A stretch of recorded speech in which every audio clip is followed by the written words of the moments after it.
Yeah, I wanted to give an update. We covered it yesterday, but we did get some more information now. For those who are unfamiliar, a lot of people have been posting, tweeting, making memes about the Alabama riverboat brawl that many of you have been following. And for those that don't know, it's the story about the black security guard that was doing his job. He asked a group of white men to move their boat that was parked illegally. The white men jumped him, and then other black people jumped in to assist. Now, the latest update is that the police department said that there are 4 active warrants. Did not say who is getting those warrants, obviously. They said there could be a possibility of more warrants to follow after they review additional video. A lot of angles of that tape. There's a lot of angles in that tape. The department's chief said that they plan to hold a press conference this afternoon to offer more information on the incident. I'll be definitely following that and watching that live. Mayor Stephen Reed said that those who chose violence will be held accountable by our criminal justice system. And I'm hoping he understands who chose violence first. Some people chose violence and some people chose self-defense, but we'll see how that plays out. And I just want to mention this before I toss it to you, because I know folks definitely want to hear your insight on this, Charlamagne. But I mentioned yesterday on air and posted several times on Instagram that that we are looking for folks who have been arrested that may need possible legal assistance. So if you are someone or know someone that has been arrested, there are attorneys on standby waiting to help you with those services. So definitely follow me at Teslin Figaro and keep us posted on that, not just today, but in the coming days as the story continues to develop. Yeah, I was going to ask, the brother that got we seen get arrested, do we know what happened with him? He hit that white woman with that chair. That's what happened. we hit that white woman with that chair. Seen that. We seen that punk ass cops tackled his ass immediately. Y'all ain't been tackling nobody else out there. But as soon as that black man hit that white woman with that chair, y'all just tackled that man to the ground. Because they couldn't catch nobody. How you gonna catch the 16-year-old that jumped in the water? When a black man jumps in the water to swim to then catch a fade, and you see the video of them skipping down the dock. That's my favorite part. The skip. Those are 2 signals to not mess with nobody. Yeah, the dude that jumped in the water, he shouldn't face no charges because he was clearly just coming to help. I mean, everybody was coming to help. Everybody was coming to help. I mean, the reality is, as much as we love the solidarity, the unity, the group operation those brothers and sisters showed, the law is going to find quite a few assault charges in that altercation. Yeah. They just are. Some with self-defense. To me, all of it could be looked at as self-defense, but they're gonna find some assault charges in that melee. But you have to be willing to take those risks for your people. Absolutely, you do. I saw one of the sisters who was part of the crew. Actually, the sister who threw the woman in the river. Remember when the one that got thrown in the river and she busted out her Crocs? Yep. By the way, that's the first time I ever seen a pair of Crocs look like an actual crocodile eating somebody's ankle. Go back and look at that picture. It looked like a crocodile's mouth eating her ankle. She said she lost her job. You know what I mean? Who, the black woman? Yeah, I saw her yesterday on Instagram saying she lost her job. Wow. She was part of the riverboat crew, I believe. But like I said, you got to be willing to take those risks, for your people. That's what happens. It does say that there were two, one family owns a mini mart or something. Yep. Oh, the white people? Yeah, the white family. People. Like Twitter found it and flooded it. Did reviews, horrible reviews. It's closed. Yeah. And just like Charlamagne mentioned, she said she lost her job. We've been trying, a lot of organizers behind the scenes trying to verify these stories because I know folks that say, oh, I heard this or I heard that. And, I just want to let everybody keep in mind we are trying to really verify this information because unfortunately, anybody can say they're anything and set up a GoFundMe and, raise all types of money. Once that money goes out, it's gone. So we are, really trying to do our due diligence and finding out who these folks are, but they have to come forward as well. All right. Well, that is front page news. Teslin, we'll see you in a couple of minutes. Get it off your chest. 800-585-1051. If you need to vent, phone lines are wide open again. 800-585-1051. Call us up right now. It's The Breakfast Club on BET. The Breakfast Club. Get it up. This is your time to get it off your chest. Keep calling. 800-585-1051. We want to hear from you on The Breakfast Club. Hello, who's this? Jay, good morning. Good morning. Jay, what up? Get it off your chest, brother. Yeah, I'm just trying to say that I got pulled over this morning because of my tinted windows. Okay. But once I pulled out that PBA card, they let me go, so I'm happy for that. Salute to everybody out there with a PBA card. You got a gold one or you got a plastic one? I got the plastic one. Okay. I don't know if the plastic one is effective as the gold. Well, sometimes, the officer usually has to sign it and put their number on it sometimes so the officer can call because there's so many fake ones out there right now. So a lot of times, like Charlamagne said, the plastic one don't be effective. Like Like it was years ago. Like the officer, like he really called the phone number, and my boy, that's why. Picked up. He said, "Yeah, he good," and he let me go. I'm not gonna front though. Some cops do be fronting on you when you had a car, because I got a gold car because I have a family member who's a police officer, and I got pulled over once, and they was like, "Who is such and such?" The hell you mean, who is such and such? It's my damn cousin. You know what I mean? What you ask me stupid ass questions for? You think I'm just gonna carry around a gold car with this man's name on it? You know? Mine's Louise. I said my dad, and they be like, "Well, where's your card?" I'd be like, "Call him." And then when they call him, they be like, I understand why you don't call him. Because the officer be like, "I gotta have a nice day." Because my dad is he's just an ass. So when you call him, "Why are you calling me at 4 o'clock in the morning?" "Well, your son got pulled over." "Well, give him a ticket, damn it. Why you calling?" Like, and then they be like, "All right, sir, go ahead, have a nice day." That's my son. Give him a ticket. Take him to jail. That's my dad. Morning, Dad. Hello, who's this? Hey, man, this is Jared, man, from South Carolina, man. I got a bone to pick with you and Charlamagne this morning. I just got back. I don't want my bone picked on right now. Whoa. Well, you got to get it. Well, I appreciate you for coming down there to Goose Creek this weekend. The back to school drive, but not this weekend, but I heard about it in Charlamagne. This Saturday, Moncks Corner, South Carolina, Berkeley High School, 12 to 2 p.m., my annual back to school giveaway and fish fry. Yeah, I already got it on the calendar. But Envy, why haven't you come to South Carolina with the car shows? We take care of our people. Like, I remember when Boosie came to King Street, and boy, I'm talking about, we made sure he was all right. And everybody at King Street made sure he was good, he was safe. Man, they put the word out from everywhere. South Carolina, we're going to take care of our artists so they can come back. I love King Street, man. Salute to the nightlife. The nightlife still open in King Street?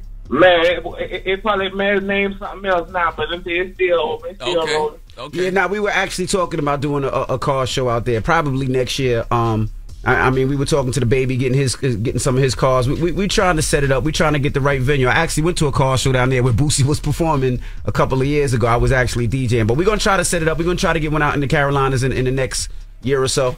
Well, yeah, that's all right, man. Florence Civic Center, try to have it around Florence, something on King Street, Lake City area, man. You know, we the heart of the state, man. I'm telling you. Knock it off. Y'all not the heart of the state now. Come on, stop.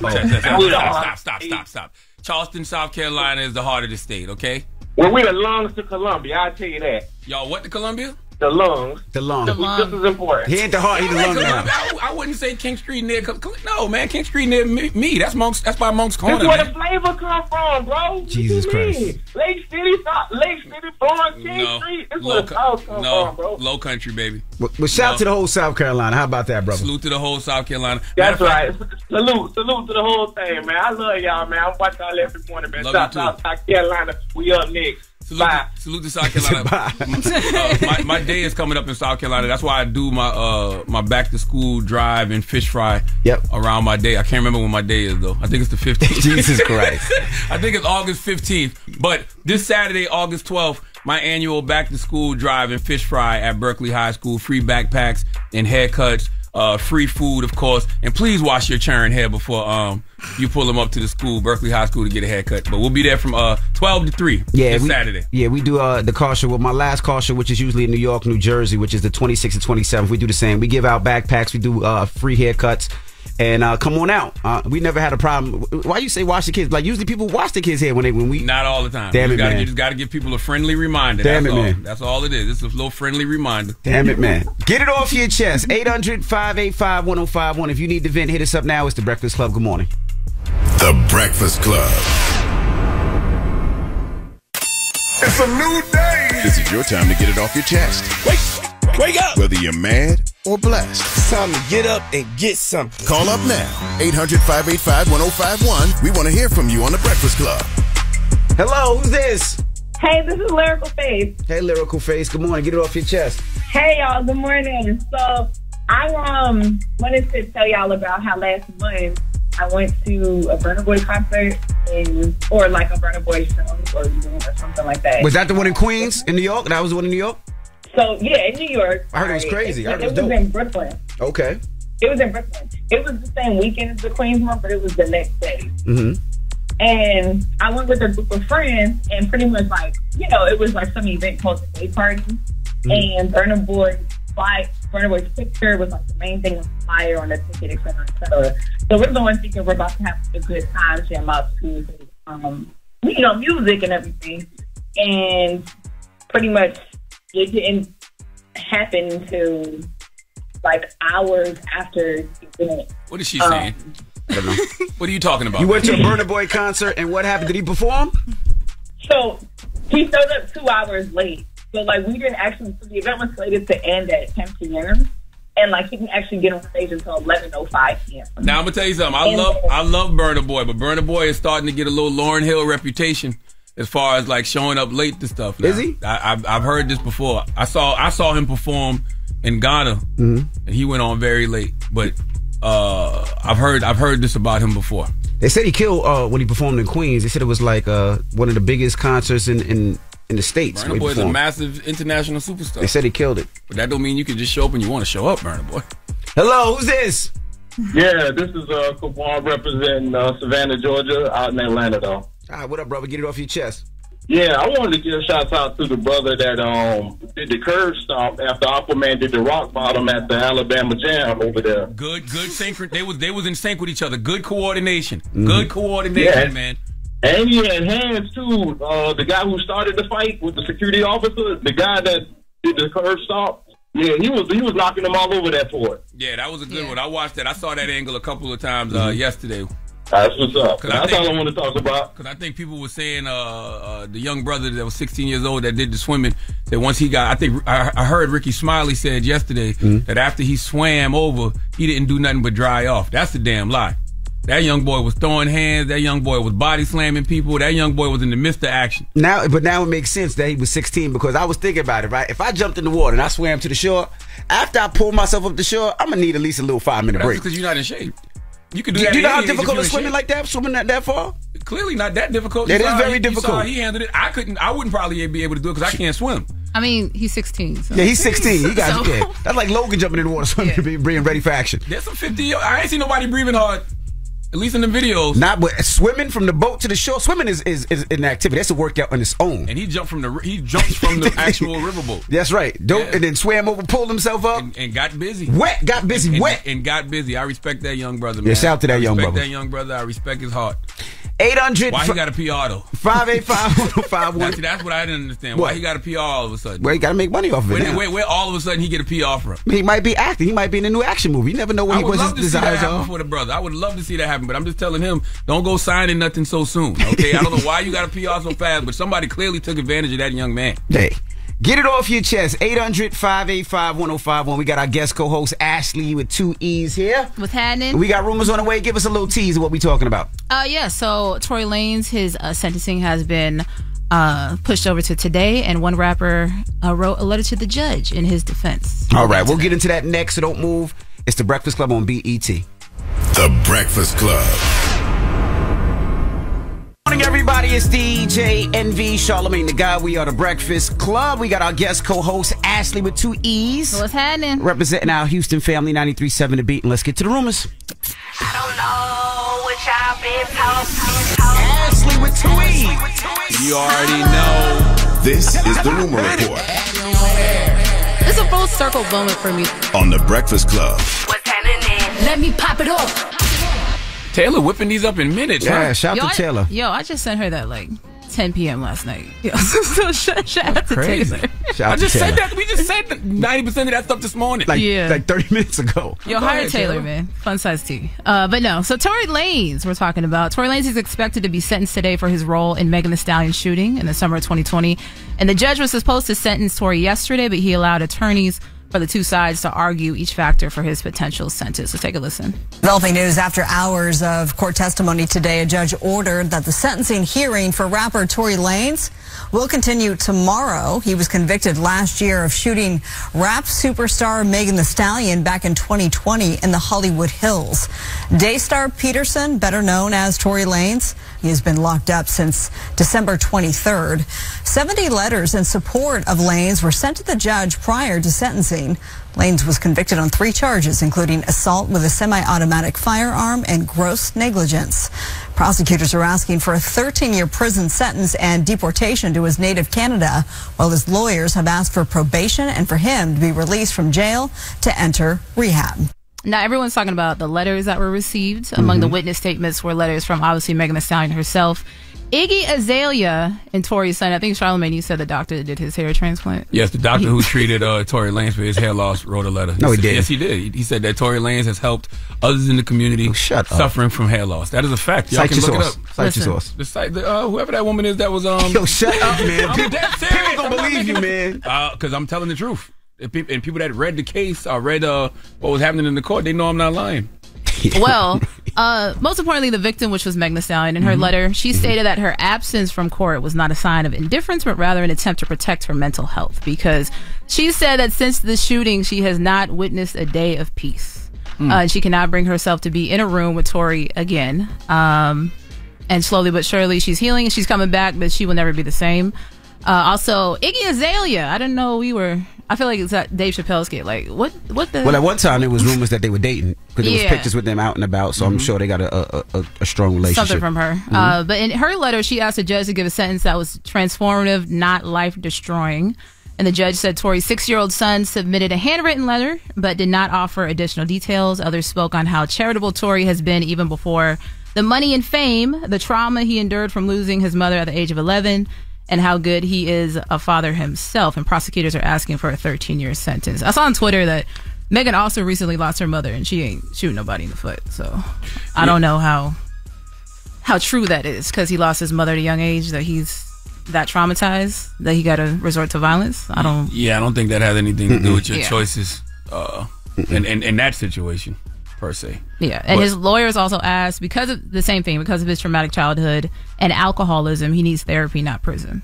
But here's the thing: don't you have to admit that you actually did something to fall on those crosses? Yeah. Like if you're going to say that it was alcoholism and whatever else that led you to do that, don't you have to admit you did it? Isn't his whole thing that he didn't do it? Well, he's still saying he didn't do it, but that don't make any sense to me. No, he's still saying he didn't do it, but I think it was clear that maybe he said he had an alcohol problem, or maybe because didn't he say he was drunk that night and said a bunch of things he shouldn't have said? Didn't he say that? I don't remember. I thought he did say that. I'm just simply saying, if you're going to say you're an alcoholic or whatever, and you're going to say that it's the trauma that you experienced when you was a child, and you got to admit that you actually did something, right? Yeah, but also his lawyers, they said they acknowledge he's not presumed ineligible for probation. But he maintains his innocence, but says if he did do it, it's because he lost his mom and he's an alcoholic. If he did it. I want to know how much money he spent with the head doctor for the head doctor to write a letter. Man. Yo, shut up. I'm serious. Megan Knuth, that's her name. She said that 76 letters. She said Tory, another is from a doctor who treated Lanez for hair loss. He wrote that Lanez has helped others in the community suffering from hair loss. But that's not charity. I thought you were lying. That's not charity. That is not a public service. You have to have money to fix hair loss. Like, those hair transplants are not cheap. It's not like he's in the hood handing out hair transplants for Christmas. Forward me that. I still don't believe you for some reason. I'm about 42 right now. I mean, we just know how Charlamagne is, so sometimes he's full of BS. But I just want to see for myself. All right, what else we got, Ash? All right, fans are dragging Marlon Wayans for asking for peace after the Alabama brawl. We've been talking about it. I've seen the most hilarious headlines given to it: the Alabama slammer, the uprising, all of that. Well, most people have been in support of the now viral Alabama Riverboat brawl, but however, Marlon Wayans shared a clip from the fight along with a caption saying, "How about we not try that in a small town?" referencing the Jason Aldean song, saying, "It's just silly, bro. Let's all just be love, not war." The people got mad at Marlon Wayans for that, right? Yeah. I thought he was talking to the white people. That's how I took it. But I mean, because of the reference to the Jason Aldean song. Yeah, I thought he was talking to the white people personally. But others took it as him being a token, as we use, and others accused him of being whitewashed and looking for a pat on the back from Master. Why? Not from Marlon Wayans. What was the caption said? What was it again? It was, "How about we not try that in a small town? Yeah. Ish is silly, bro. Let's all just be love, not war." I swear I thought that was towards the white people. That's how I took it, personally. Maybe I missed something. He just needed to add a little more context, because he really was right in the fence with this. He could have said, He could have been specific about who needs to be peaceful. Who needs to be more loving. Yeah, who needs to be more loving. Okay, I get that. But some of the tweets, because Black Twitter runs the world. One said, "Looking for a pat on the head from the Masters. You should be quiet. Sit this one out." You should be quiet. Why does you should be quiet? I guess I always think of Minister Farrakhan talking to Mike Wallace. You should be quiet. So that's why I think of LeBron James saying like just dribble. Shut up and dribble. That's just tell jokes and shut up. Pretty much. Another one says, why are you only showing the part of black people beating their behind, making it look like they are the aggressors? Oh, maybe that's what it was then. Maybe it was the video. Maybe it was the way he posted the video. I didn't watch the video because I'd already seen the video a million times. So I didn't watch the video. But I don't take that from Marlon when you speak to Marlon. What? Like it's all peace. Let's get along. Like Marlon is. I feel like he's always ready for the ish.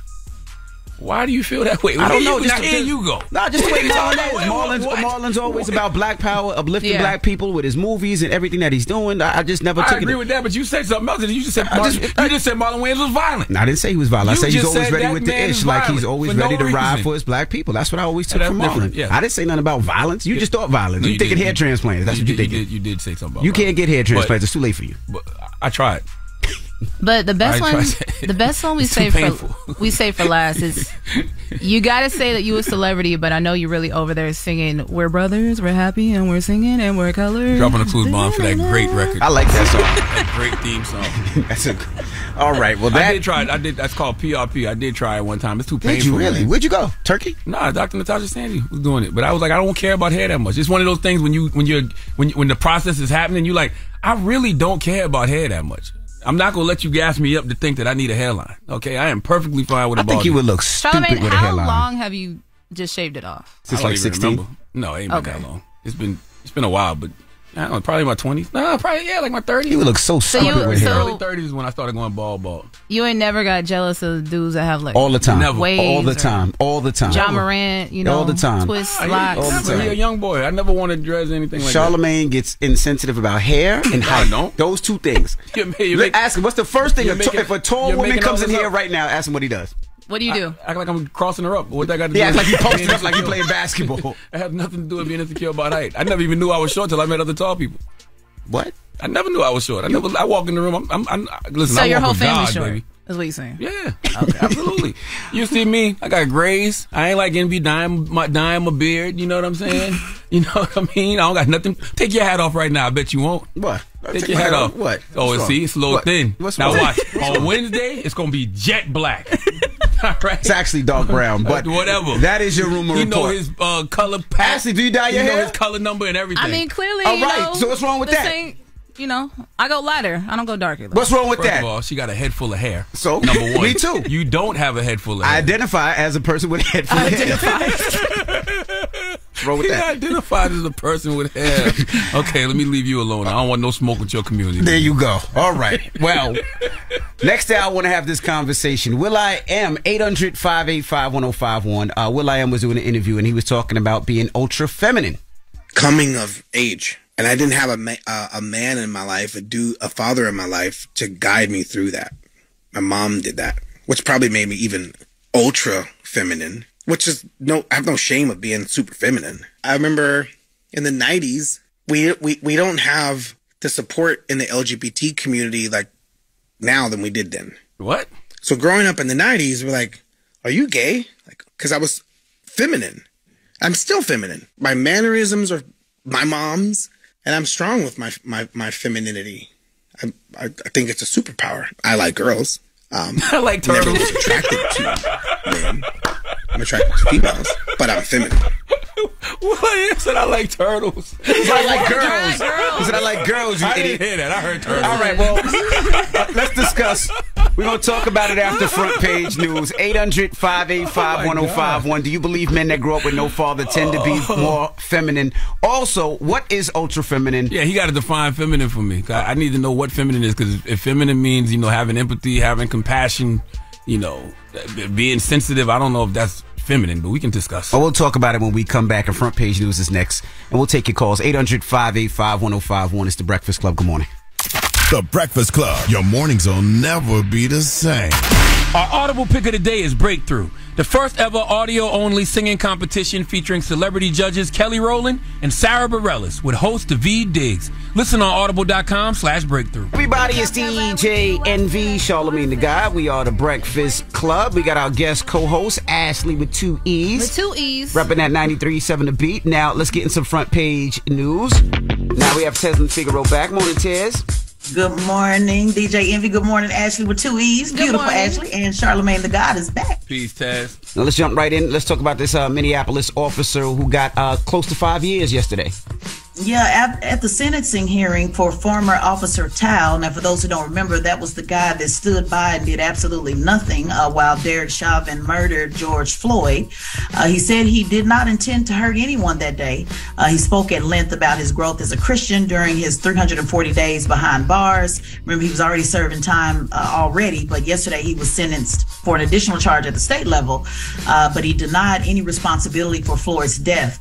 In rambling remarks full of biblical references, he drew parallels about the sufferings of Job and Jesus. Let's take a listen and listen to the judge's response. Scripture tells us that it is not good to go against your conscience.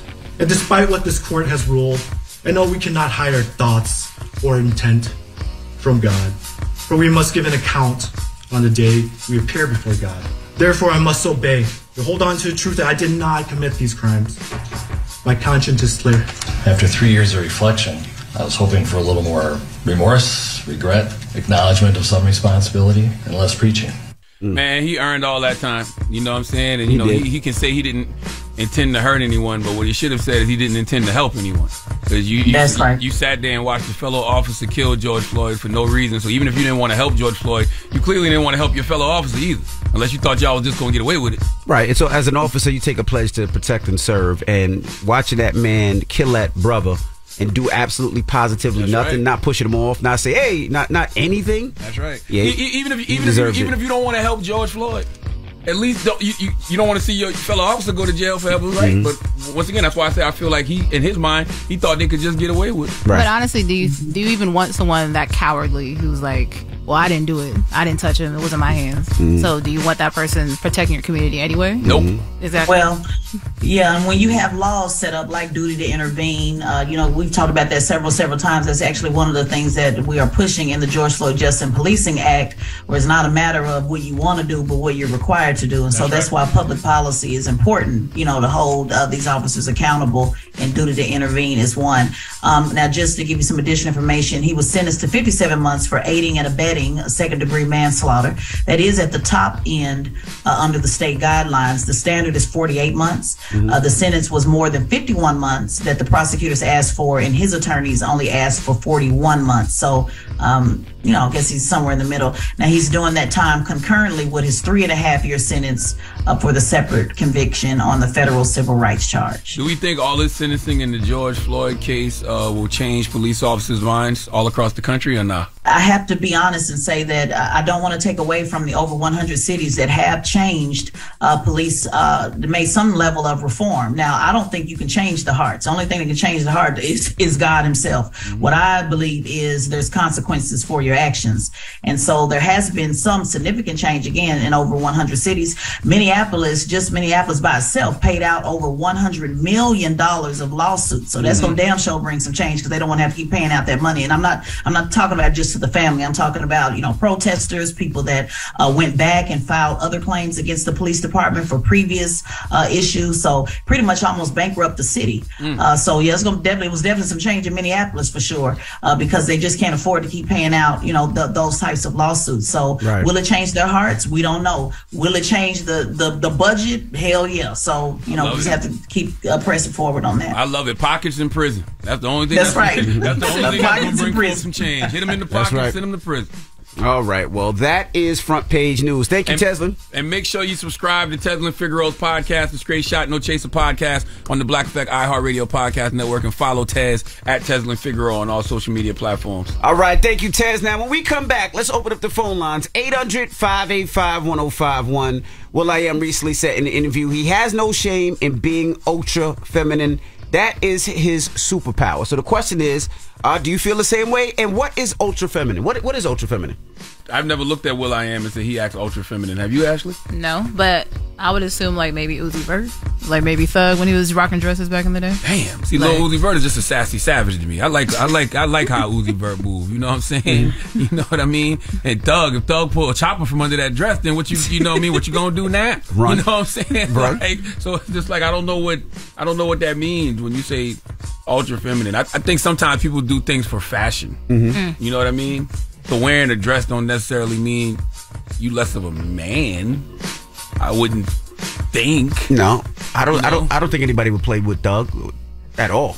And play with a lot of these brothers. But that don't make you more of a man either, just because you're a super gangster either, though. That's you true. know what I mean? So I mean, it's just like I don't know what these phrases mean. Ultra feminine. Let's I know women that quote unquote act like dudes. You know what I'm saying?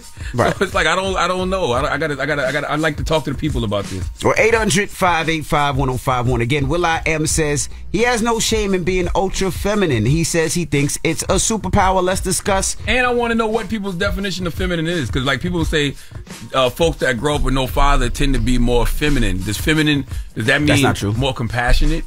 Does that mean more empathy? You know what I mean? Like, what does that mean? I need to know what your definition of feminine is before we have this conversation. All right, let's discuss when we come back. It's The Breakfast Club. Good morning.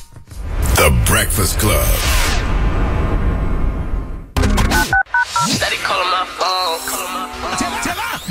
It's topic time.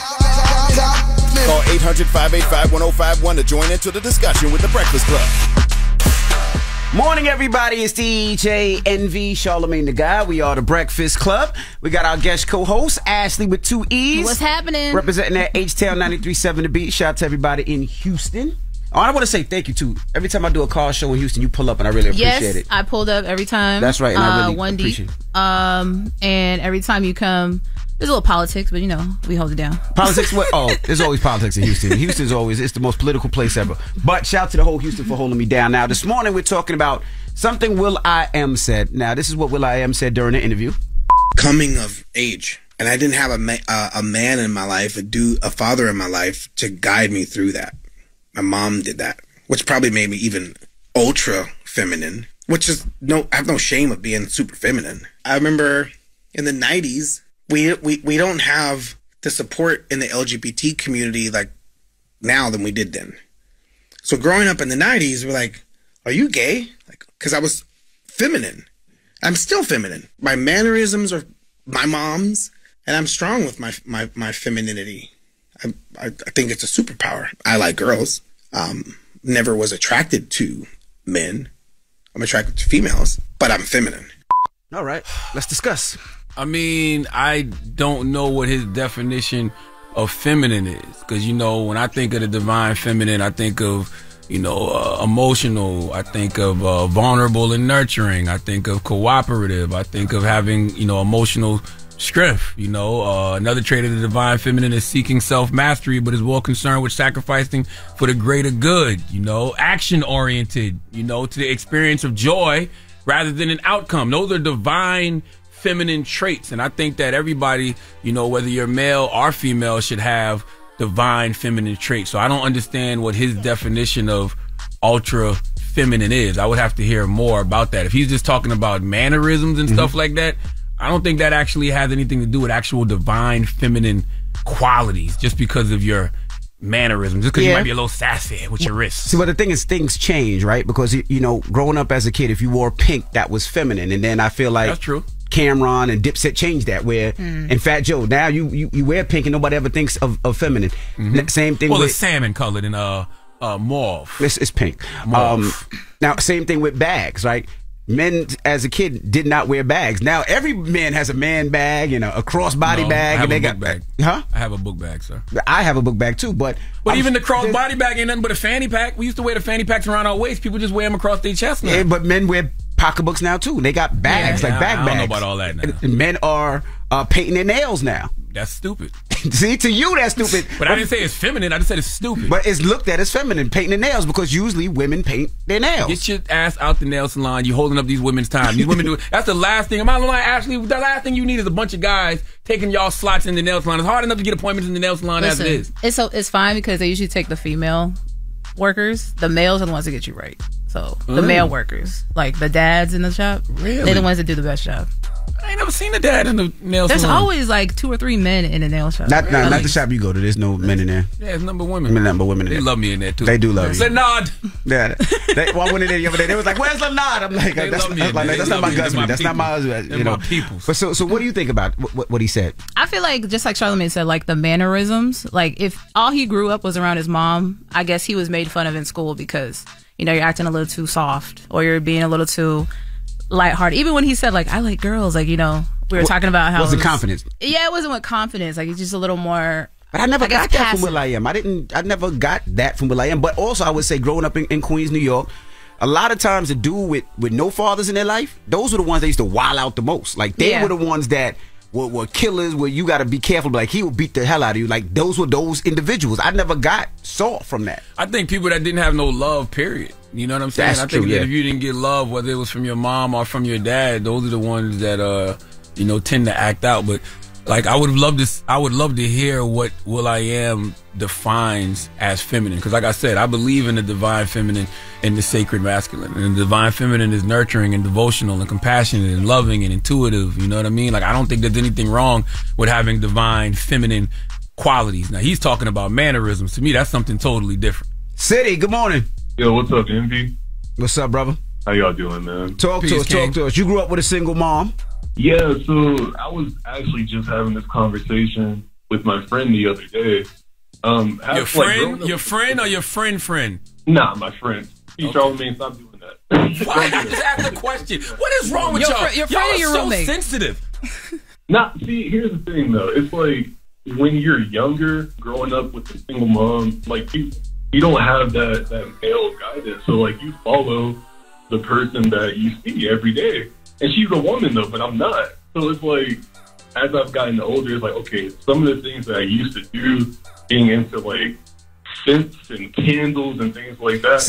When you get older and more mature and start talking to women, you're like, all right, you kind of got to... Bro, I got my candles lit in here right now. We got the candle lit in here this morning. I got my candle lit in here right now. And if you come in my house, that's all you smell is candle. I don't care about that. Because he put on here, I used to go to Bath and Body Works. And then people called him sweet, so he stopped going. Bro, go get your Bath and Body Works, bro. Well, talking about why were you going? Go ahead, Ashley. What you? I liked it. I thought it was okay. It is. Y'all are like that now because y'all are grown and we're in a different era. But back when were you in high school? Exactly. In like the 90s, 80s, 90s. She said the 80s. I don't know. Don't throw the 80s on us. Don't throw the 1990s. 1990. Yeah, I graduated in 1998. I was supposed to graduate in 1996. But back in the 90s, 2 years. Nobody was doing that. Nobody was burning. Nobody was doing Santo, that. like, you know. That is not. We had true. Incense, but we didn't. Y'all. No, first of all. 90s R&B was the most loving and most romantic and seductive. They was lighting candles. They was putting rose petals on the bed. They was running the bubble baths. Yes, they were absolutely. But we wasn't doing that on our own. We didn't do bubble baths for ourselves to light candles. Oh, I learned from the 90s R&B artists. Let me ask you a question. One day, New Edition came on your TV, and you started singing New Edition, right? And what did your daddy do? What happened? No, that's not what happened. See, you just Tell me the story. What happened? What happened was it was me and my older sister and a couple of my female cousins, and all of them were sitting around the TV talking about how cute the members of BBD were. So they'd be like, oh, Michael's cute, Ronnie's cute, Ricky's cute. I'm a young kid following them. And I go, oh, yeah, Michael's the cute one. But guess what they did? They went, hey, Daddy! Yeah. Nod in here calling people cute. Calling other boys cute. And so my dad threw me outside with the men. So therefore, it's a balance. Right. You know what I mean? But with that, once again, that's just me following the women. That's just me wanting to be down. But what will.i.am is talking about to me is a whole totally different thing. When he just says he's ultra feminine, I need to know what that means. To me, that's not mannerisms. You still think Michael's cute? No. Okay. 800-585-1051. I didn't think he was cute then. We're talking about. Yes, you did. You said it. No. You think I'm cute? No, you think Clue's cute? Clue put you on. Listen, there's rumors about you and Clue, King. You want to talk about it? What do you used to be a gardener till you met Clue. You made up the rumors. That's what your Wikipedia said. Your Wikipedia said you used to be a gardener till you met Clue. I mean, Evie's name was Shrimp, right? Before. Exactly. It was Shrimp. Okay. What does that mean? Nothing. I was short. I'm little. I don't believe that. 800. We're talking about will.i.am, damn it. 800-585-1051. will.i.am said, he's ultra feminine, and he wants to know, what does ultra feminine mean? And we're asking, do you believe men that grow up with no father tend to be a little more feminine? Let's discuss. It's the Breakfast Club. Good morning. It's topic time.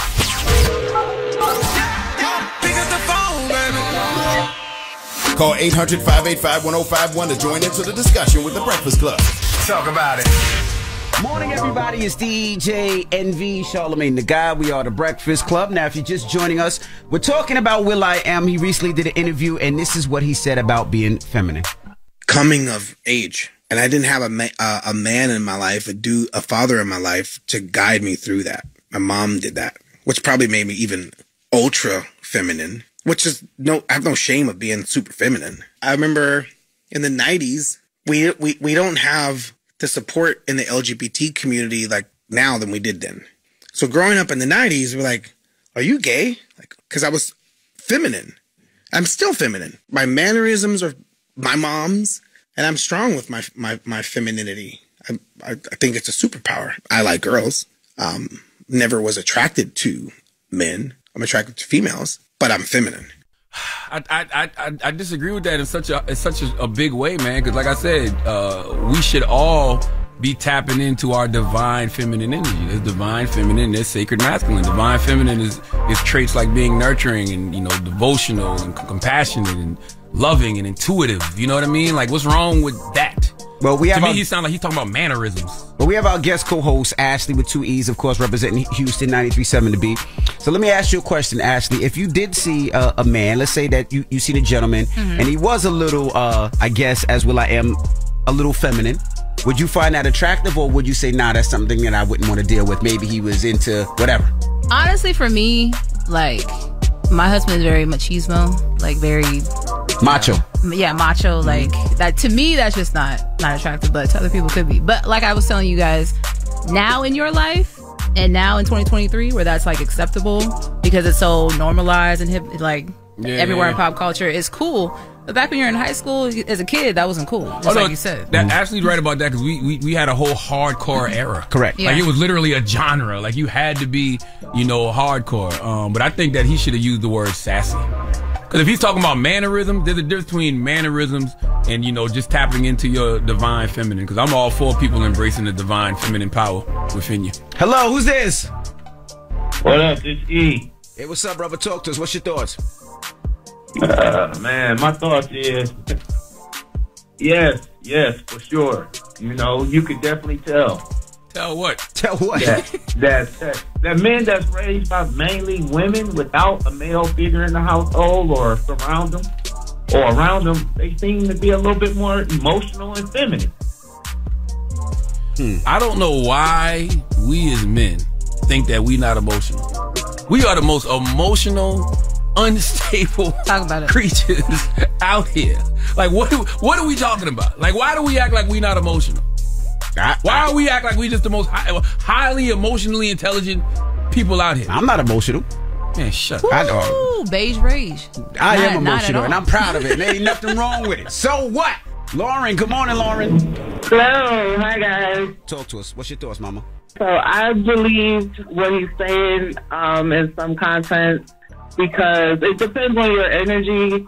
Like, you have real strong feminine energy. Like, you very sensitive. You very understanding, you know, that's what feminine energy is, not, you know, toxic masculinity. I believe that it has something to do with that, how you raise. It always starts at home. So I do believe what he's saying. I think men got to push back on this. And the reason we got to push back on this is because when they say things like, you know, women are the sensitive ones, women are the caring ones, then it just makes it seem like we're just cold and we don't care about anything and we don't care about anybody. Like, no, these are traits that all humans have. Like, I don't think these traits are relegated to just men and just women. I mean, I do understand some of it. So for instance, I do know a couple of dudes that didn't have a father in their life, but when their mom would do things, they would be more into it. So for instance, you know, if their mom is cooking or baking, they would be into it because that's what they would be doing. What's wrong with that? There's nothing wrong with that, but that's looked at as feminine. Man, it is. All the chefs that we love growing up was men. I know, but Captain if you were a D's, 9-year-old Chef kid and your mom was baking and you was cooking, Raekwon, I hate you. I can't talk to you. I can't talk to you, man. Raekwon's not no real chef. Yes, he is, man. And men brag about cooking all the time. Now they do. In the kitchen. But at 9 years old, if you was inside cooking, they would look at you as feminine. Yeah. If you were outside changing the tire or changing the oil with your pops or washing the car, you would look like masculine.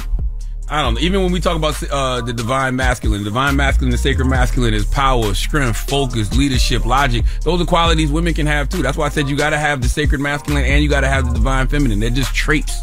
Chris. Yeah, good morning. Talk to us, Chris. Where you calling from? I'm calling from Queens, but I'm from Bergen County, New Jersey. Okay. Talk to us. What's your thought, bro? So, I mean, I grew up with a mother and father, but I have a lot of friends that have, they grew up with single mothers, and I can definitely agree with Will.i.am that, kind of like that feminine energy, self-expression and connection with, just having a single mother and being kind of that, that soul, maybe man of the house, but, having that, that connection with your mother, provides, self-expression, creativity, things of that nature. So that's where I think he's coming from. And, I agree with him. Man, y'all gonna stop blaming this on men not being in the house, because you can look at our culture and there's some men that people would look at and say, yo, that's the definition of a man, right? Whether 50 Cent didn't grow up with a pops. Nope. Jay-Z didn't grow up with a pops. Nope. You know what I mean? LeBron James didn't grow up with a pops. Right. What are we talking about? Hello, who's this? This is Rock, Andy. Good morning, fellas. What's happening? What's up, Rock? Talk to us. What's your thoughts, brother? Charlamagne, I think you was off yesterday and you bumped your head. I don't know what happened. Let me ask you a question. When women wear dresses, do that not make them feel feminine? When a woman wears a dress? Yeah, but when a woman wears pants, does it make her feel masculine? No. How you know? Women wear feminine pants. So you gonna say? Were you about to say women don't wear pants? You dumbass. See, that's what your dumbass was about to say. Your dumbass was about to say women don't wear pants. Weren't you about to say that? Tell the truth. Tell the truth. Tell the truth. You bumped your head. All I'm simply saying is whether you're wearing pants or a dress, it don't define whether you feel like a man or feel like a woman. What are you talking? Envy, get your boy. I'm done with you, Charlamagne. Goodbye. Ashlee, you got on pants right now. Do you feel like a man? Absolutely not. Okay. I think we should try it. I think you should put on a skirt and let's see how you feel. I don't wear skirts. You know what I mean? But you can go to Scotland right now. Roddy Piper would kick your ass in a skirt. Yo, is all I'm simply saying. What's the moral of the story? Because you done brought in Roddy Piper. You done brought in Raekwon the Chef. The moral of the story is I don't have a problem with divine feminine qualities. I need Will.i.am to expound on that, because I think what Will.i.am should have said is he's just being sassy. You know what I'm saying? All he should have said, gay qualities. I don't understand why he just brought this into feminine, because when I think of divine feminine, I think of nurturing, devotional, compassionate, loving, intuitive, and I think we should all embrace the divine feminine power within all of us. And by the way, he can't even say gay qualities, because all gay people don't act like that either. That's facts. If you sassy, you sassy. Don't blame that on gay, don't blame that on women. You just sassy. That's right. Because you a little sassy. At times. At times. Okay. At times. All right, Ashlee, we got rumors on the way. Give us a little tease. What we talking about when we come back? We are talking about Wayne Brady. He has come out as pansexual, and he said he's doing this for him. We'll talk he about did that what with a frying pan? He got sexual with a pan. That's what he got. You got to explain. What's pansexual? I have no idea. Google. What's Google like is your pan friend. is like. I have no idea. I mean, he even said he's doing his research himself. So he's in love with frying pans? He said, Is there a hole in frying pan? All right, we'll discuss when we come back. I hate this place. It's the Breakfast Club. Good morning. Good morning, everybody. It's DJ NV, Charlamagne the Guy. We are the Breakfast Club. We got our guest co-host Ashlee with 2 E's. With the 2 E's. What's up? Right. What up, H-Town, 93.7 The Beat. Family over there. Yeah, and I ate a hard-boiled egg that I had in my bag for a couple of days. But nobody in here needs to worry about anything. I don't fart in my clothes. Just want to put that out there. But I am a little gassy. Thank you. I mean, to be fair, I just drank like a coffee. I'm lactose intolerant. I don't care. So you put that dairy in it? It's called Breve. Yes, half and half. So it's Ashlee. What the hell is going on in here? Smell anything in this room, it's Ashlee. And why do you have a hard-boiled egg in your bag for 2-3 days? And yes, we should light another candle. Because I put it in my bag before I left for the airport, but I forgot to eat it. But I saw it was in there just now. All right, well, let's get to the rumors. Jesus Christ. I don't know what y'all been talking. Ashlee with 2 E's. Smell something. You already know. This is the Rumor Report. It's a full circle moment for me. On the Breakfast Club. What's happening? Let me pop it off. Yes. Wayne Brady. He has come out as what? As pansexual. Did we look that up and see what that is yet? We did. Okay. What is it? So it's a person who's in love with frying pans. Pansexuality is a romantic, emotional, and or sexual attraction to people regardless of their gender or sex. So some people use the terms bisexual and pansexual interchangeably. So what's polysexual? That's the The thing. love of Polynesian sauce. You go to Chick-fil-A and you wild out. Listen, I love Polynesian sauce. As a half Polynesian, half Samoan, I'm gonna need y'all to lay off that Polynesian sauce. What's wrong with Polynesian sauce? It's disrespectful to the culture. Is That's it? like if they had like an African American sauce. Like Really? I didn't even think about it like that. I didn't know Polynesian was a thing. That's a race, Ashlee? Bruh, I don't know. I'm man. half Samoan. She just said she was half What is Samoan, wrong with half- you? Black. Yes. What does that got to do with Polynesian? I don't understand what you're saying here. What's that got to do with Let's explain to me, Polynesian? Ashley, what's going on here? Anyway, let's continue. I'm serious. I'm really confused There now. are distinctions between the two. Bisexuality is at its core the attraction to some people of two or more genders, while pansexuality is the attraction to a person regardless of gender. You just like everything. Pretty much. But he sat down with People magazine, opened up about his sexuality, said, I am pansexual. I'm doing my research, both of myself and just the world. He couldn't tell whether he was bisexual because he had to really see what that was, especially because I really have not gotten a chance to act on anything. So I came to pansexual because I know that I'm completely messing up the dictionary meaning, but to me, pan means being able to be attracted to anyone who identifies as gay, straight, bi, transsexual, or non-binary. Wayne just horny. So what's bisexual? Two, when you just want man or woman. You like either man or woman? Right, so, he's saying pan, so pan could be trans like a as well. fry. That's why it's a pan. So you put everything in the pan, just stir it all up. Right? Gotcha. That makes more sense. He should have said it like that. That's not it? I'm not messing with the LMNOP community today. That's what the P is? Hold on. No, that ain't even it. Hold on. See, hold on. LGBT. There's no P in there. There's no P. Yeah. Well. Going on, Envy's gonna love this story. Okay, revolving DJs. Envy loved the last one.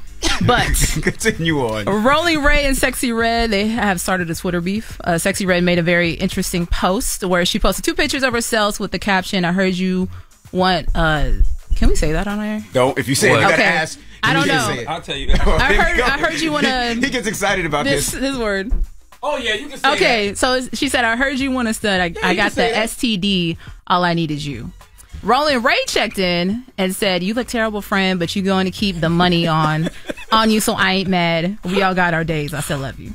Then Sexy Red clapped back and said, posting a few stacks of money. Do you need a new wheelchair? Rolling Ray said, you've been holding that same stack in your hand since you first came out. You can tell you never had no real money. And she was with all the smoke that day because some pictures show that she was posted in Houston at a party hosted by a very good friend, DJ Mr. Rogers. Shout out to Rogers. Where he was DJing. And apparently he cut off her song and she said this. What's it looks? We my in the foreign serving. Real bad and ain't my average that's a serving. He used to can't handle big sexy, but he learned. Why you turn it off?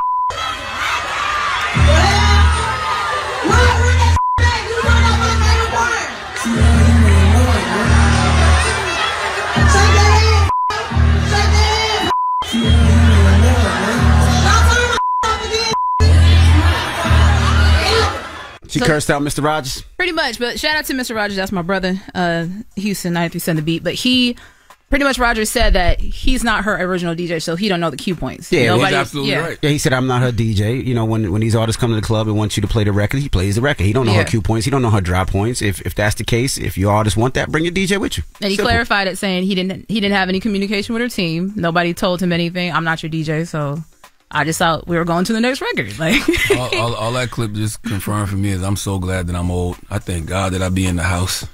That don't make me want to be outside at all. That's what outside sound like. That's what outside sounds like. Play outside again one time, Ray. That's what outside sounds like. I'm clutching my pearls. Nope.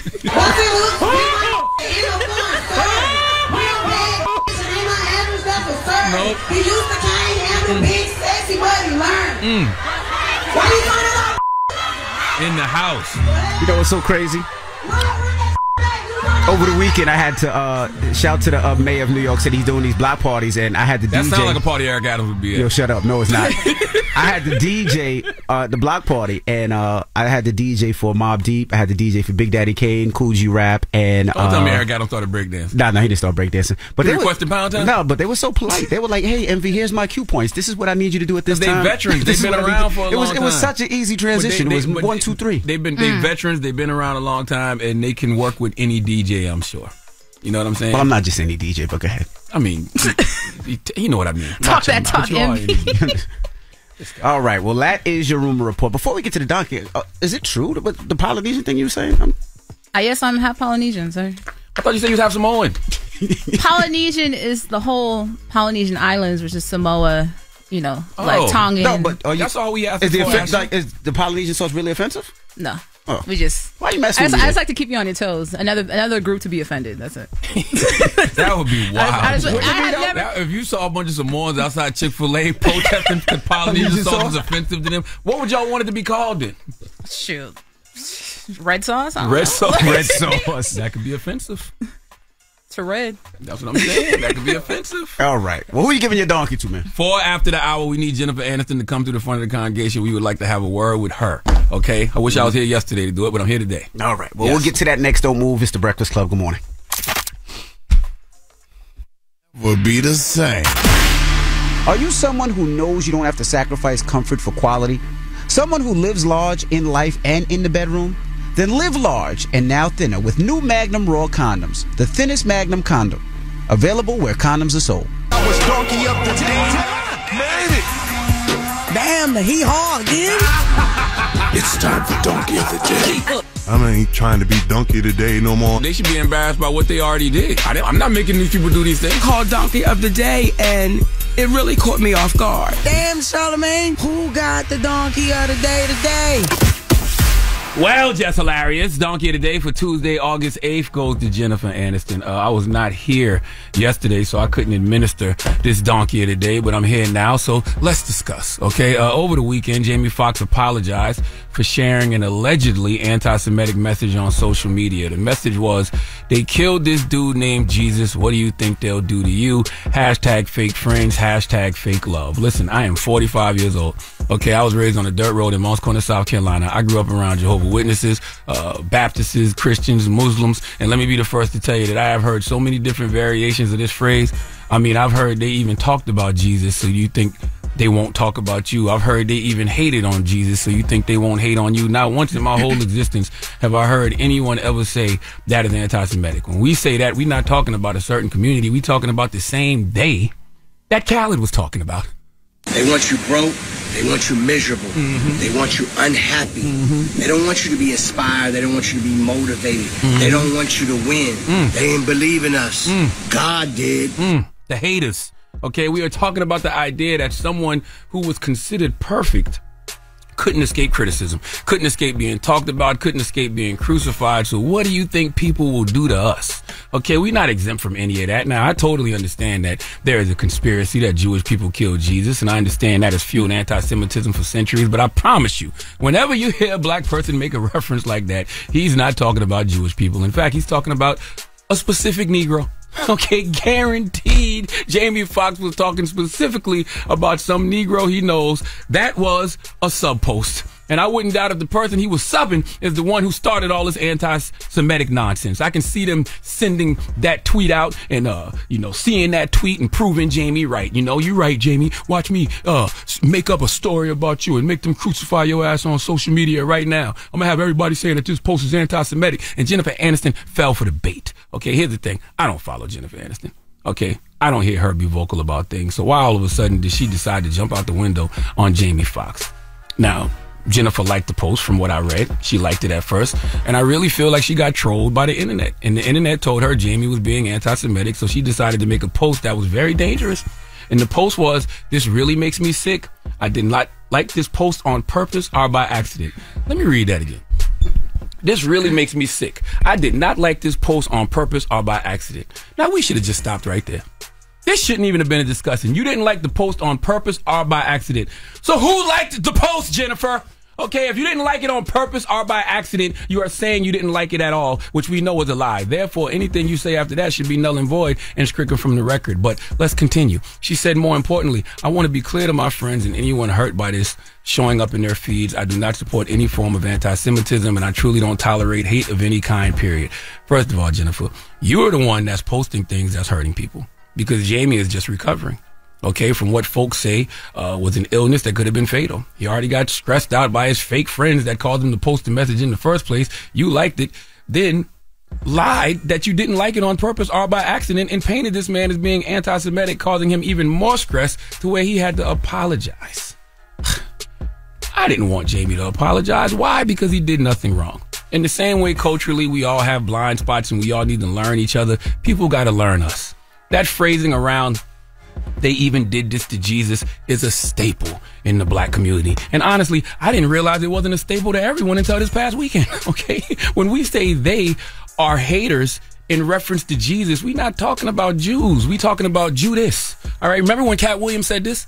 I tell you, they gonna hate. They got to. They don't have no choice. They gotta hate. Jesus was perfect. He only had 12 friends, and one of them was a hater. Sat right at the table with him. Jesus was cool. He ain't even say nothing to him. Come on now.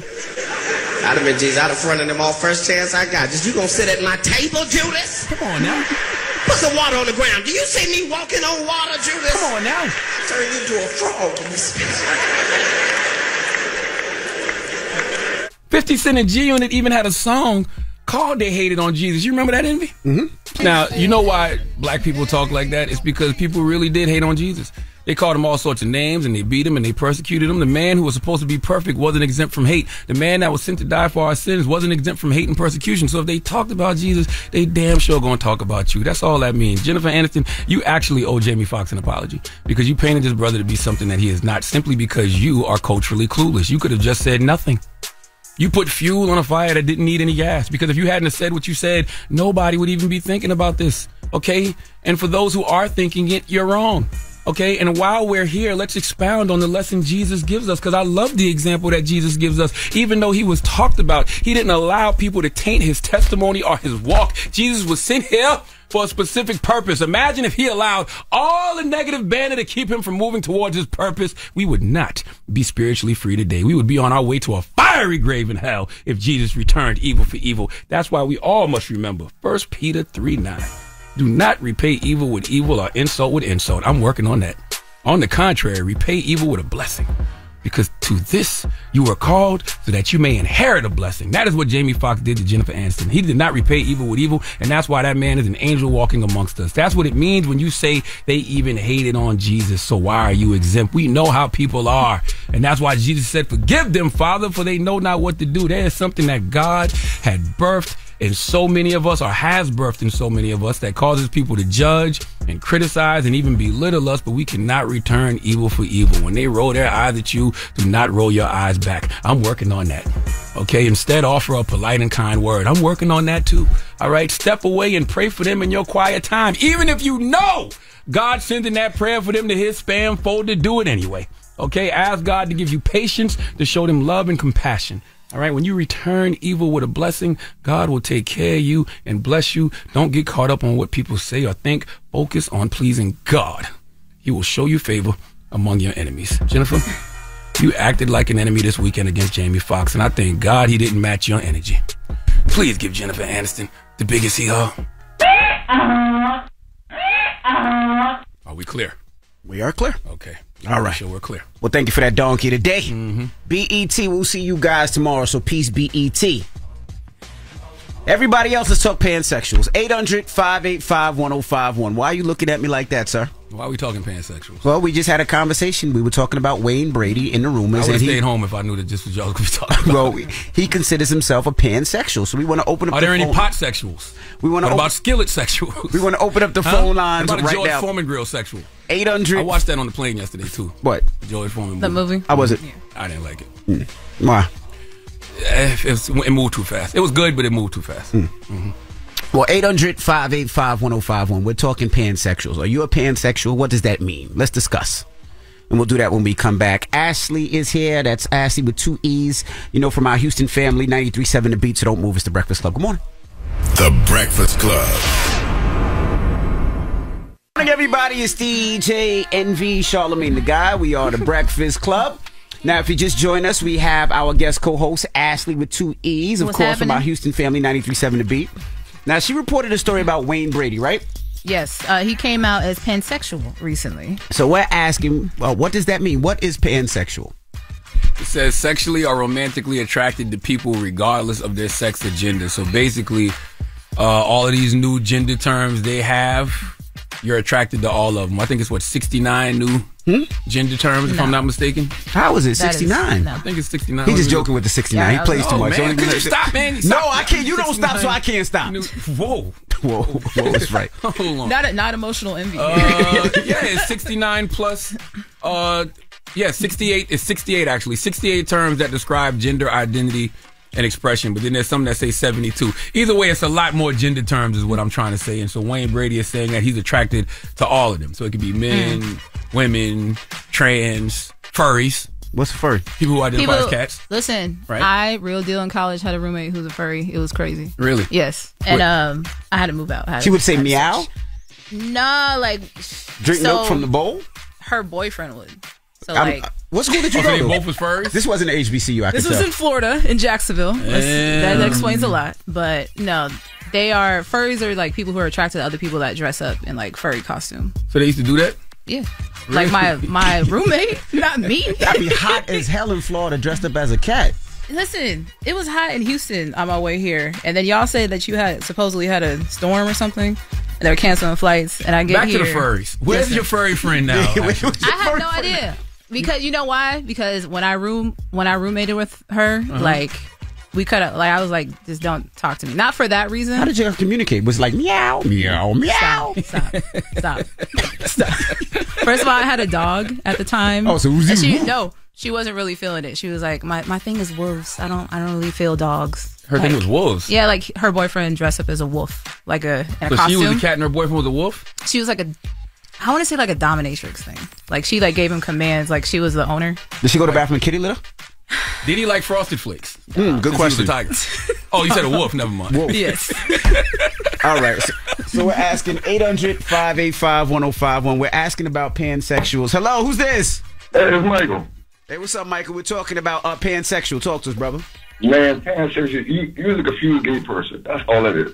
You don't know what gay you are. That's the problem. You might be transsexual gay. I want a man gay. I want a female gay. You just gay and you're confused. You want everybody. You calling from the 843. I hear the low country in you. What part of the low country you calling from? Somerville, man. Somerville. Okay, salute to the 843. I'll be down there. Yeah, man. I'll be down there this Friday. My annual book bag giveaway at Berkeley High School from 12 to 3. Now it's gonna sound and fish stupid. fry. So he said he don't know if you this gay, that gay, this gay. I thought it was just one gay. I'm just listening, bro. Okay. Sometimes you just gotta sit back and listen. You know what? You're right. Let me just shut up and listen. Hello. Hello. Hey, good morning. What's your name? Hey, it's Lex. Hey, Lex, talk to us. We're talking about pansexuals this morning. Okay, so like I'm a pansexual, and to me it's like I have an attraction to everyone, despite like the different genders or different representations of oneself. Like whoever I find attractive, I find attractive. So how many flavors have you tried? Pretty much all of them. All 68? It says, what the hell is that moaning? You got one with you now? What the hell is going on? No. What is that, man? No, I'm a transportation driver, so I have people with disabilities that I transport. Jesus Christ. You drive Jesus Christ.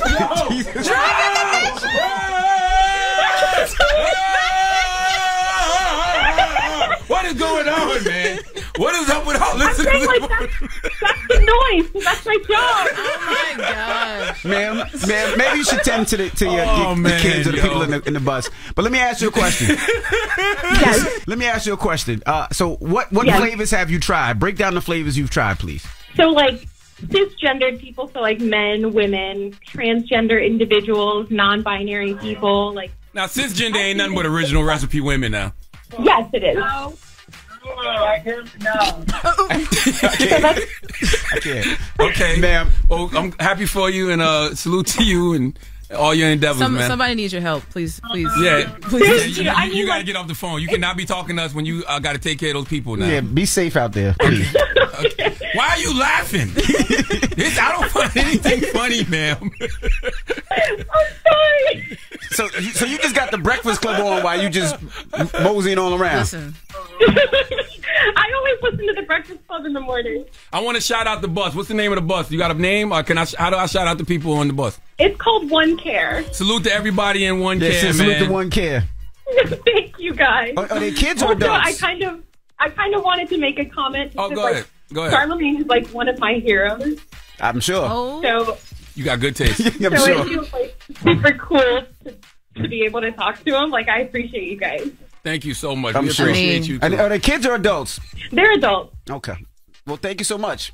Thank you, guys. You have a great day. You too. It doesn't surprise me that she's more connected to you than anybody else in this room. It doesn't surprise me. Why? That she identifies as 800-585-1055. We're talking pansexual this morning. I want to know what you meant by that. No, it just, she identifies with you. She don't identify with me. She connected with me. Well, yeah, she connected I connect with with you. people from all different types I know, but it's areas just, in you know, life. it's just what her occupation is, and she I don't probably like- sees that in First you. of all, don't disrespect those people. Okay, those people are very intelligent. I didn't say they weren't. I know what you're trying to lead at. I'm not Everybody trying to is, lead too. anything. I think Everybody you're- know what you're trying to do. I think you're very And they intelligent. don't like it, you pot sexual. All right. Okay. 800-585-1055. We're talking pansexuals. Call us up now. It's the Breakfast Club. Good morning. Take you back at it. Yeah. Let's get back to the world's most dangerous morning show. That's what's up. It's the Breakfast Club. Bless up. Morning, everybody. It's DJ NV, Charlamagne the Guy. We are the Breakfast Club. Now, if you're just joining us, of course, we got our guest co-host, Ashlee with 2 E's. And we were What's talking happening? about Wayne Brady. Now, what's up with Wayne Brady? So Wayne Brady recently sat down with People magazine and opened up as being pansexual. And we're asking, you know, are you into, I guess, pansexuality? I've only heard one other person say they was a pansexual that got on my radar. That was Janelle Monáe. Yes. But there's a lot of other celebrities like JoJo Siwa, Cara Delevingne, a lot of other celebrities that come out. Never heard of. Because they're all white. Oh, there you go. That's why. Hello, who's this? Hi, my name is Soraya. Hey, Soraya. Now, you're a proud pansexual? I sure am. And Charlamagne, just because you don't know what the words mean doesn't mean you can make up new words, okay? What'd I say? Skillet sexual and all this other nonsense. He just called me a pot sexual. I don't know what that means. I don't know how to take that. I might be a pot sexual too because it's 420 all the time. That's right. Oh, okay. All That's right. Now, let's talk about it now. So, you are a pansexual. How many flavors have you tried? I'd say 4 flavors by now. What 4? I don't know if you got the whole pan in, ma. That's not. I don't know if that's the whole pan. What 4 have you tried, I'm Mama? sorry, I'm a baby pan. Female, male, trans, and non-binary. So what's non-binary in this equation? What would that be? Someone who does not identify as either male or female. But what are they? You. She don't know. Hello. I know. Hello. Yeah, it's neither. Got you. So wait a minute. You know what? I don't want to. Because if that's interesting, man though. or women, or But- somebody that doesn't identify, they have to be a man or woman, right? But you know what's so interesting about that? That means y'all can just play any role, right? Pretty much. Interesting. But I'm a little. You what? I'm a little. Is that a little? Is that a category? It's not a category, but it is a demographic. So Charlamagne Oh, is you a mean little. like you a the short back in the person. day where they used to. I'm using this term because that's what they used back in the day. You was the. You can't say that now. I know that. You gotta say little people. That's what you mean. You're a little person. I am of standard height, thank you. You're a what? I am of standard height. So am I. So you and Charlamagne as littles. That's what you call yourself. That's what I call myself, yes. Okay. How tall are you, ma'am? 5'6". I'm 5'6". You can't be no damn little. I ain't no You're little. Thank you, Why Mama. you not You are five- little. That- See, what is people it? are This really is crazy. No, people. That's getting crazy now. No, people are really identifying themselves with you this morning. Like they don't. Shut up. You can't be no 5'6" and be considered no little. The lady on the bus. No, man. The littles. Hold on, yes. let me Google this. Now No, let me you Google are a this. little. What's considered a little? You. Hello, Why who's this? Uzi came up. Hello, who's this? Hello. Hey, what's your name, Mama? Hi, it's Carrie. Good morning, my love. I just wanted to say I love you all. Well, we love, love you back. too, ma'am. Are you a pansexual, ma'am? Listen, there's no such word. Don't even use it, NB. Charlamagne, how far are we going to allow the LGBTQI plus to go? They're about to take all 20 letters in the alphabet. This man, Wayne Brady, been weird from day one. We already know something was off with him, but it's okay. We love him. He's a black man. We welcome him. We know he identified this white. However, don't come with the weird things where all our black men are disappearing. Don't come with the weird things. There's no such word.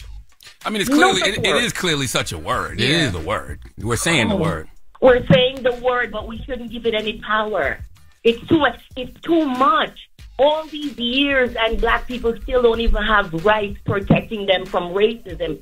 You can get called the N-word with no repercussions, but people are making up words and it's okay. It's not okay. I don't want my son seeing him like that. What if we say nigga sexual? What? Oh boy. A what? Goodbye, ma'am. A what? How would you even describe that one? A person who is sexually attracted to niggas. Is that you? God. I'm just saying.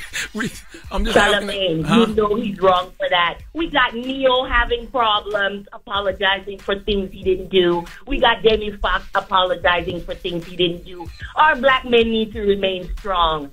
Sit down with that kind of whatever thing. Come on now. You Jamaican, right? I am. That's right. And a little weirdness is okay with me. It is. Well, but don't come out with that stuff now. Weirdness for y'all is a Jamaican man who eats poom poom, because Jamaican men don't eat poom poom. Jamaican men do eat poom poom. They all do. Oh. They all do. They Don't all let them do. lie It's a to poom you. poom sexual. So they've been lying. No, that's the first question a Jamaican man asks you when they meet you. Let me eat your poom poom. What? They all do. Wow. Yes, they all do. Okay. You know. What? But I love you guys. You have a good one, Mama. How much I love you. I love you more. I love our listeners so much, and I want y'all to know that the dwarf is 4 feet tall. Okay, you cannot be considered a little person at 5'6". You are a little. I am actually. My license says I'm 5'7". That's a damn lie. Well, that's a damn. I mean, I learned a lot. Ashley, I hope you did too. You know, people really connect with Charlamagne, which I seen. The lady on the bus, salute to her. One care. The littles definitely connect with Charlamagne as well. Yeah. The little community. And Charlamagne, how do we close this out? Man, listen, I love everybody. You know what I'm saying? Even through all the jokes and everything else, I got too many things that I'm trying to figure out in my life to be worried about everybody else trying to figure out what they trying to figure out. You know what I'm saying? If Wayne Brady said he want to cook with frying pans, let that man cook with frying pans. If you identify something, how long can you identify it for? That is a good question. You know what I mean? He said he's doing research. Right. So what if he does more research and realize this ain't what he about? Right. So now you done wasted a whole press release. Or your roommate that identified as a cat. Let's say she don't want to do that no more. Let's say she want to identify as a dog. It's not like a political party. Like, it's not like you sign up for it, you get a voter registration card. Yeah. That expires at a certain time. You just, I guess, you go with the flow, however you feel. I want to know what happened to your furry friend. That's what I I'm not gonna lie. We could Facebook her, but I blocked her out of my life years ago. Damn, you hate cats.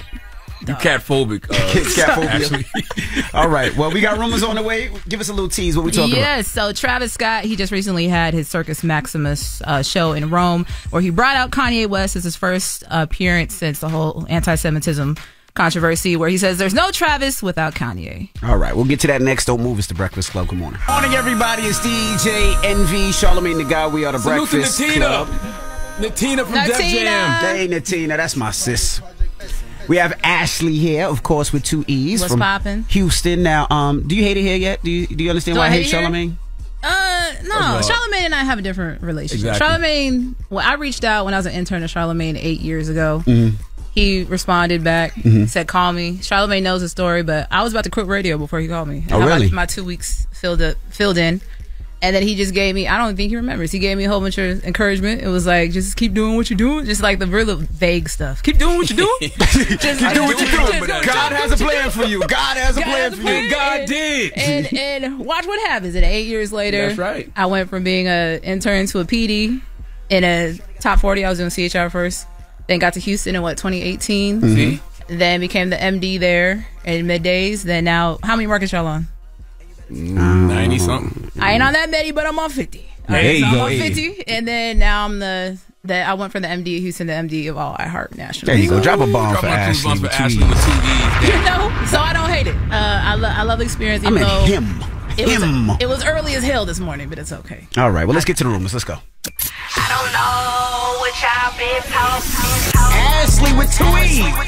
You already know. This is the Rumor Report It's a full circle moment for me. on the Breakfast Club. What's happening? Let me pop it off. So Travis Scott, he said there is no Travis without Kanye. Travis Scott on Monday, he recently performed his first Utopia concert. It was originally supposed to be at the Pyramids, but now he took it to Rome's Circus Maximus. It's a public park that was once the largest chariot racing track in the Roman Empire. During the show, he brought out Kanye West as a surprise. And while Kanye was performing Can't Tell Me Nothing, Travis moved to make a few things clear.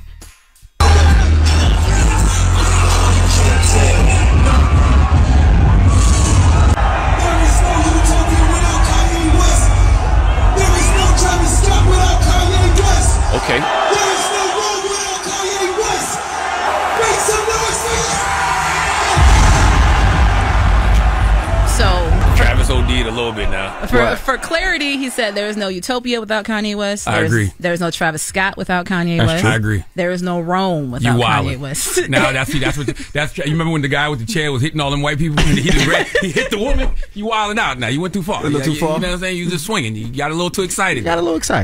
Also, remember when the internet told us Travis was canceled?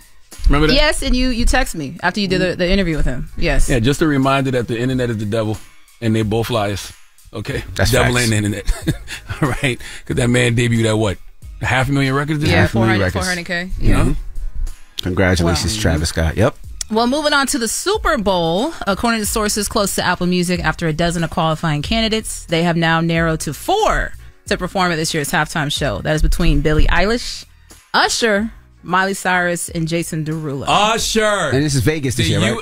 Yes. Yeah, it gotta be Usher. USHERRAYMOND. Baby, tell me what you want to do with me. I just find it disrespectful that they put Jason Derulo in this. No disrespect to Jason Derulo. That's all disrespect. Yeah, I'm That's sorry. all disrespect, Ashley. That is disrespect, Ashley. Jesus. What Jason Derulo did to you? Listen, I used to work in Top 40. I understand Billie Eilish. I understand Miley Cyrus. I don't understand Usher Billie Eilish. is a legend. Okay. That's right. I don't like Usher listed with none of them. I don't think none of them are on the level of Usher. I can't even believe that we're even having a discussion about who should do it. If Usher is able to do it, it should be Usher. It should be Usher. And what's your problem with Jason Derulo? Listen, if I say this because Charlamagne said this to Keith Sweat, Jason Derulo got 2 songs.